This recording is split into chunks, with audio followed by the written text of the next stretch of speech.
Hello दोस्तों, नमस्कार। स्वागत है आपका हमारे यूट्यूब चैनल सरल सोशल पर। दोस्तों, आज हम श्रीलंका के बारे में बात करेंगे। तो समय न गवाते हुए सीधे बात करते हैं। देखिए दोस्तों, श्रीलंका एक एशियन नेशन है, यानी एशिया का एक छोटा सा देश है श्रीलंका, जो कि इंडिया के साउथ में स्थित है। आगे देखिए दोस्तों, श्रीलंका की जो कैपिटल है, इसको लेकर बहुत कन्फ्यूजन होता है। तो श्रीलंका की जो करंट कैपिटल है, ये आपकी श्री जयावर्धनेपुरा कोटे है। ये श्रीलंका की लेजिस्लेटिव कैपिटल है। बाकी जो इसकी एग्जीक्यूटिव या जुडिशरी जो कैपिटल है, ये इसकी कोलंबो है, जो श्रीलंका की प्रीवियस कैपिटल हुआ करती थी। लेकिन आपसे अगर पूछा जाए कि capital of Sri Lanka is Sri Jayawardenepura Kotte, ही आपको बताना है। 1948 के अंदर श्रीलंका भी एक इंडिपेंडेंट देश बन गया था। और इसकी जो पॉपुलेशन की बात करें, टोटल 2 करोड़ जो लोग हैं वो श्रीलंका के अंदर निवास करते हैं। इनमें से 74% जो लोग हैं वो सिन्हाला स्पीकर्स हैं, सिन्हाला भाषा बोलने वाले हैं। एंड 18% जो लोग हैं ये आपके तमिल स्पीकर्स हैं। कुछ सब ग्रुप्स की बात करते हैं श्रीलंका के अंदर, तो 13% जो हैं ये आपके श्रीलंकन तमिल हैं, और 5% जो लोग हैं ये आपके इंडियन तमिल हैं। तो देखिए, श्रीलंका को टोटल 74% तो ये हमने देखा सिन्हाला स्पीकर्स हैं। बाकी जो 8% जो लोग हैं ये आपके तमिल स्पीकर हैं। अब जो तमिल भाषा बोलने वाले 18% हैं, इन 18% में से 13% वो हैं जो श्रीलंकन तमिल हैं। अब दोस्तों, श्रीलंकन तमिल वो लोग हैं जो श्रीलंका के लोकल पीपल हैं, जो श्रीलंका के निवासी हैं। और 5% वो हैं जो इंडियन तमिल हैं, यानी ऐसे तमिल भाषी लोग जो इंडिया में पहले रहा करते थे, लेकिन उनके पूर्वज काम के सिलसिले में श्रीलंका शिफ्ट हो गए कॉलोनियल पीरियड के दौरान। इन्हें हम इंडियन तमिल कहते हैं। तो इनकी जो जनसंख्या है वो टोटल 200 कितनी है, 5% है। ये आपको ध्यान रखना है, वेरी वेरी इंपॉर्टेंट, कि इंडिया जो श्रीलंका है इसके अंदर श्रीलंकन जो तमिल है इनकी टोटल परसेंटेज 13% है। और जो इंडिया के जो इंडियन तमिल है इनकी टोटल परसेंटेज कितनी है, 5% है।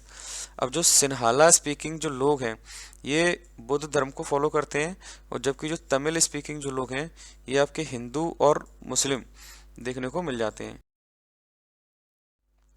मेजोरिटेरियनिज्म इन श्रीलंका। अब मेजोरिटेरियनिज्म का मतलब होता है बहुसंख्या की बात। बहुसंख्या माने बहुत ज़्यादा संख्या, यानी श्रीलंका के अंदर संख्या किसकी ज़्यादा है। तो ऑब्वियस सी बात है, यहाँ पे किसकी है, सिन्हाला की। श्रीलंका जब 1948 के अंदर इंडिपेंडेंट कंट्री बना, तो उसके बाद क्योंकि संख्या यहाँ पे सिन्हाला की ज़्यादा है, तो उन्होंने क्या किया, सरकार के ऊपर अपना डोमिनेंस, अपना स्थापत्य अधिकार प्राप्त कर लिया। अब क्योंकि श्रीलंकन कम्युनिटी के जो लीडर थे, इन्होंने सरकार के ऊपर अपना दबदबा बनाया, तो इन्होंने कुछ नियम पास किए। तो सबसे पहले नियम इन्होंने जो पास किया 1956 में हमको देखने को मिलता है, जिसके तहत इन्होंने सिन्हाला को एक ऑफिशियल लैंग्वेज का दर्जा दे दिया। और तमिल लैंग्वेज, जो तमिल भाषी जो लोग थे, इनको बिल्कुल भी इस एक्ट के तहत प्रेफरेंस, बिल्कुल भी छूट नहीं दी गई। यानी कि अब जो भी कार्यकारिणी जो भाषा बनी है श्रीलंका की, इस किसको बनाएगा, सिन्हाला को।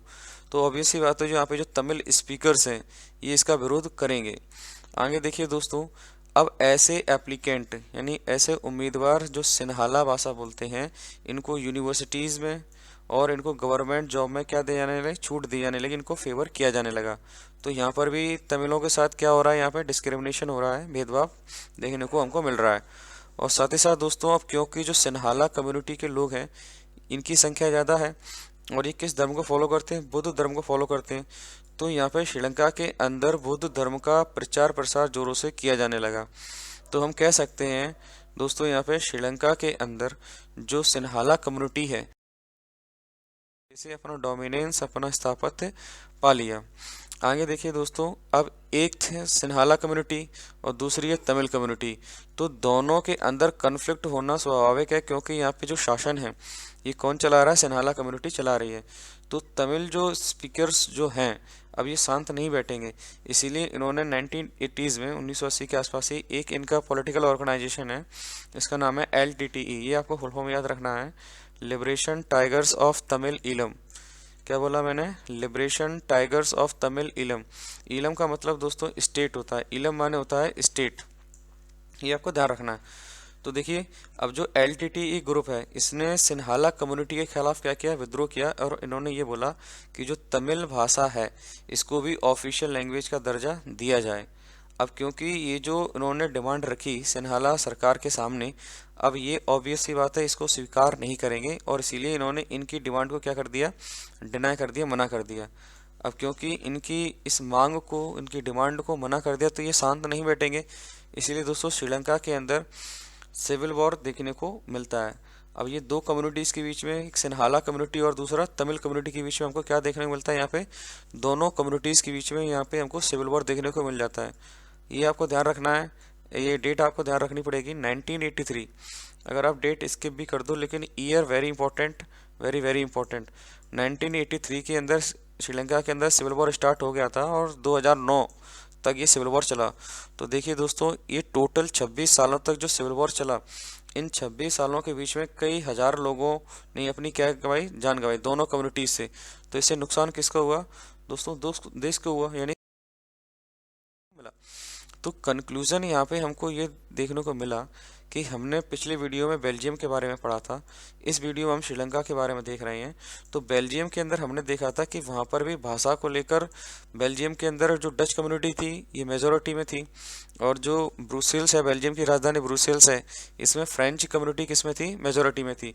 तो यहाँ पर भी डिफरेंस था। श्रीलंका के अंदर हमने देखा कि यहाँ पर जो मेजोरिटी में है वो सिन्हाला है, और जो तमिल स्पीकर्स है वो किस में आ रहे हैं, माइनॉरिटी में। लेकिन बेल्जियम के अंदर भी कन्फ्लिक्ट हो सकता था, इन्होंने पावर शेयरिंग के माध्यम से क्या किया, वो कन्फ्लिक्ट को रोक दिया।